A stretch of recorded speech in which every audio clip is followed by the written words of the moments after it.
Have you ever looked at a graph that just shoots up into the sky and wondered, what's its story? Well, that's the magic of exponential functions.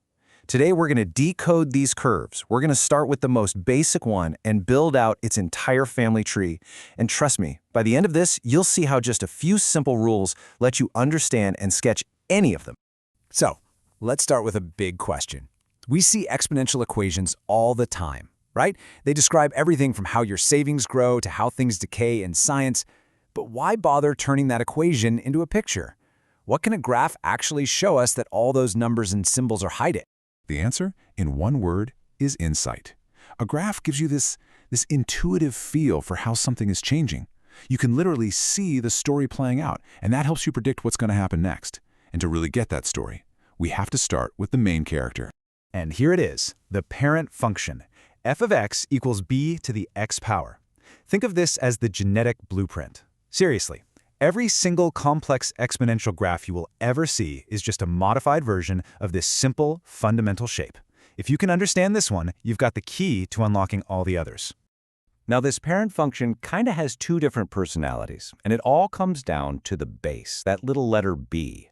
If b is bigger than 1, we get exponential growth, that classic curve that just rockets upwards. But if b is a fraction, something between 0 and 1, we get exponential decay, a curve that swoops down and levels off near the bottom. Let's take a look at our classic growth example. f of x equals 2 to the x. See how this curve doesn't just go up? It accelerates. It gets steeper and steeper. For every single step you take to the right on the graph, the height doubles. That's not a coincidence. That's the power of that base number 2 at work. And here's its alter ego, decay. The function g of x equals 1/2 to the x. It starts up high and then gracefully levels off. It gets infinitely close to 0, to that x-axis, but it never, ever actually touches it. It's kind of like a bouncing ball that loses half its height on every bounce. Theoretically, it just keeps bouncing forever. Okay, now here's the cool part. No matter what that base b is, every single parent function shares these same core DNA traits. Its domain, how far left and right it goes, is infinite. Its range, the up and down values, is always positive. It lives its entire life above the x-axis. That line it gets close to but never crosses, that's its horizontal asymptote. And, this is critical, they all pass through the exact same point, 0, 1. Why? Because any number to the power of 0 is 1. These are our ground rules. So we have our basic rules for the parent graph, but what happens when we start to, well, bend those rules a little? This is where transformations come in. First up, let's see what happens when we just pick up the entire graph and move it around. A vertical shift is probably the most straightforward move we can make. When we just tack on a constant, a d, to the very end of the function, it's like we're putting the whole graph on an elevator. A positive d sends it up, a negative d sends it right down. It's really that simple. But here's where it gets fascinating. Moving the graph up or down actually changes some of its fundamental properties. Check out this example. That asymptote, that invisible floor the graph never touches, it moves right along with the curve. Since we shifted everything up by 3, the new floor is at y equals 3. And that, in turn, changes the function's range to everything above 3. The domain, though, stretching left and right forever, totally unchanged. All right, now for a horizontal shift. This happens when we add a constant c inside the exponent, right up there with the x. Now be careful here, because this one's a little bit of a trickster. It moves in the opposite direction of the sign. So x plus c actually shifts the graph to the left, and x minus c shifts it to the right. A little counterintuitive, I know. See why I called it sneaky? At first glance, it looks like almost nothing changes. The domain is the same, the range is the same, and that critical horizontal asymptote at y equals 0 stays put. The only real clue that anything has even happened is that the y-intercept has moved to a brand new spot. So how do we handle a graph with both kinds of shifts, like this one? The key is to have a system. First, deal with the vertical part. That -3 at the end, that tells us our new floor, our horizontal asymptote, is down at y equals -3, so we draw that first. Next, the horizontal part. The +1 in the exponent tells us to slide the parent curve 1 unit to the left. Once our new floor and starting point are set, we just sketch that familiar growth curve. All right, so we can move the graph up, down, left, and right.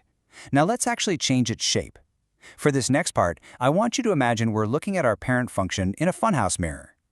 So, what happens when we multiply the entire function by some constant a right out front? Well, we're either grabbing the curve and stretching it vertically, like it's silly putty, that's if the absolute value of a is greater than 1, or we're squashing it down, compressing it, if that value is between 0 and 1.